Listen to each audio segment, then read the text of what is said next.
যে বগুড়াকে টানা কয়েক দশক ধরে বলা হতো বিএনপির অটল ও অপ্রতিরোধ্য ঘাঁটি, সেই দুর্গেই এবার চির ধরিয়েছে বাংলাদেশ জামাত ইসলামী। 24 জানুয়ারি 2026 এই তারিখটি বগুড়ার রাজনৈতিক ইতিহাসে আলাদা করে লেখা থাকবে। সেদিন আমিরে জামাত ডাক্তার শফিকুর রহমানের বগুড়া সফর এবং শেরপুর সদর আসনের একের পর এক জনসভা রীতিমতো জনসমুদ্রে রূপ নেয়। আজ বগুড়ার চায়ের দোকান থেকে শুরু করে অলিগলি একটাই প্রশ্ন ঘুরপাক খাচ্ছে, বগুড়া কি সত্যিই বিএনপির হাতছাড়া হতে চলেছে? বগুড়া নামটা উচ্চারণ করলেই আজও বহু মানুষের মনে ভেসে ওঠে শহীদ জিয়াউর রহমানের স্মৃতি। এই শহরকেই একসময় ডাকা হতো বিএনপির রাজনৈতিক রাজধানী, কিন্তু 2026 সালের 24 জানুয়ারি বগুড়া যে দৃশ্য দেখেছে তা দেশের রাজনীতির সব অঙ্ক ও সমীকরণ পাল্টে দেওয়ার জন্য যথেষ্ট। ডাক্তার শফিকুর রহমানের প্রতিটি জনসভায় ছিল উপচে পড়া ভিড়। প্রশ্ন উঠছে, মানুষ কি কেবল কৌতূহলবশত জড়ো হয়েছে, নাকি এই জনশ্রুতি আগাম ভোটের ইঙ্গিত দিচ্ছে? বগুড়ায় এবার আলোচনার কেন্দ্রে জামাত ইসলামী। খবর মিলেছে তারেক রহমানের নিজস্ব আসনেও এবার শক্ত অবস্থান তৈরি করেছে জামাত ইসলামীর প্রার্থী। বিশেষ করে নূর মোহাম্মদ ও পারভেজের মতো নতুন নেতৃত্বের হাত ধরে বগুড়ার রাজনীতিতে নতুন এক জোয়ার বইছে। আজকের বিশ্লেষণে আমরা খতিয়ে দেখব কেন বগুড়ার ভোটারেরা ধানের শীষ ছেড়ে দাঁড়িপাল্লার দিকে আস্থা রাখছে। সিলেট থেকে নরসিংদী তারেক রহমানের প্রচারণার ভাষণে এখন ঘুরে ফিরে একটাই নাম, জামাত। তারেক রহমান বলছেন জামাত নাকি ভূমিকম্প ঘটাচ্ছে, জামাত নাকি মুনাফিকি, জামাত নাকি গুপ্ত রাজাকার। কিন্তু বগুড়ার সাধারণ মানুষ পাল্টা প্রশ্ন তুলছে, 17 বছর রাজনীতিতে সক্রিয় হয়ে আপনি কেন আবার পুরনো গালির রাজনীতি করছেন? আপনি তো ইন্টার পাস।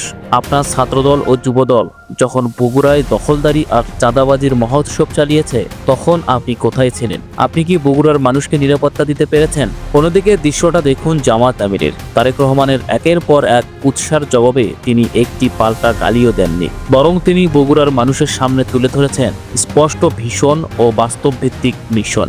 ঘোষণা এসেছে জামাত ক্ষমতায় গেলে বগুড়াকে সিটি কর্পোরেশনে উন্নীত করা হবে।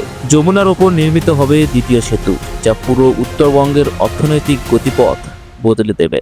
সবচেয়ে বড় চমক, তিনি বলেছেন আজ যারা চাঁদাবাজিতে জড়িত তাদেরও কর্মসংস্থানের সুযোগ দিয়ে মূল ধারায় ফিরিয়ে আনা হবে। বগুড়ার মানুষ এখন তুলনা করছে একজনের কথায় বিষ, আর একজনের কথায় আশার বার্তা। জামাত যে বগুড়ায় 3 থেকে 4টি আসনের স্বপ্ন দেখেছে, তার কেন্দ্রবিন্দুতে রয়েছে তারুণ্য। বগুড়া 6 আসন যেখানে তারেক রহমানের নাম জড়িত, সেখানেও জামাতের প্রচারণা এখন তুঙ্গে। নূর মোহাম্মদ ও পারভেজ গত 17 বছর ধরে বগুড়ার মাটি কামড়ে ধরে পড়ে আছেন। বন্যার সময় দ্রব্যমূল্যের ঊর্ধ্বগতিতে মানুষ যখন দিশেহারা, এই তরুণরাই মানুষের ঘরে গিয়ে পাশে দাঁড়িয়েছেন। এ কারণেই বগুড়ার ভোটাররা এবার ইমেজ নয়, বাস্তব সার্ভিস দেখতে চায়। জামাত আমির আজ একটি গভীর তাৎপর্যপূর্ণ কথা বলেছেন। উত্তরবঙ্গ গরিব নয়, উত্তরবঙ্গকে পরিকল্পিতভাবে গরিব করে রাখা হয়েছে। শেখ হাসিনার শাসনেই এই অবহেলা হয়েছে। বগুড়া সারা দেশকে কৃষিপণ্য সরবরাহ করে, অথচ এখানে বড় কোনো শিল্প কারখানা নেই। এই প্রশ্ন তিনি তোলেন। একই সঙ্গে তিনি প্রশ্ন রাখেন, যমুনার ওপর মাত্র একটি সেতু দিয়ে কেন পুরো উত্তরবঙ্গের চাপ বইতে হবে?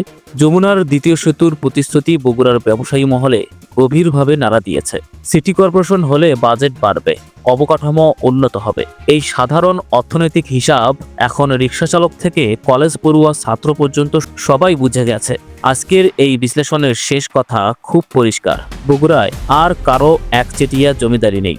বিএনপি যদি ভাবে শুধু জিয়াউর রহমানের নাম ব্যবহার করে তারা পার পেয়ে যাবে, তাহলে তারা মারাত্মক ভুল করছে। ডাক্তার শফিকুর রহমানের জনসভায় বগুড়ার মানুষ স্পষ্ট করে দেখিয়ে দিয়েছে তারা পরিবর্তন চায়। একদিকে বিএনপির চাঁদাবাজ রাজনীতি, অন্যদিকে জামাতের সিটি কর্পোরেশন ও সেতুর স্বপ্ন।